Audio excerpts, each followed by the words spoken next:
ምን ትል ነበር? አሁን ከተማው ላይ ጦር ይዞ ራቆቱን ሆኖ ለአደን የወጣ ጀግና ብታይ ምን ትል ነበር? ገብቶኛል፣ ገርሞሃል።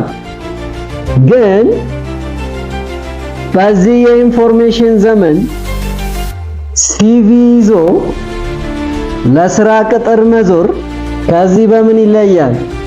ችግሩ አንተ ጋር አይደለም፣ አንቺም አትቆጪ። አንቺ ጋም አይደለም። ዋናው አስተሳሰባችን አለማደጉ ነው። አእምሯችን አፕዴት አለማረጋችን ነው። ዓለም ተቀይራለች፣ ጦሩ ተቀይሯል። አንተ ግን አንቺም ብትሆኚ አሁንም ቢሆን በድሮ መሳሪያ በሲቪ አድናለሁ ትላለህ።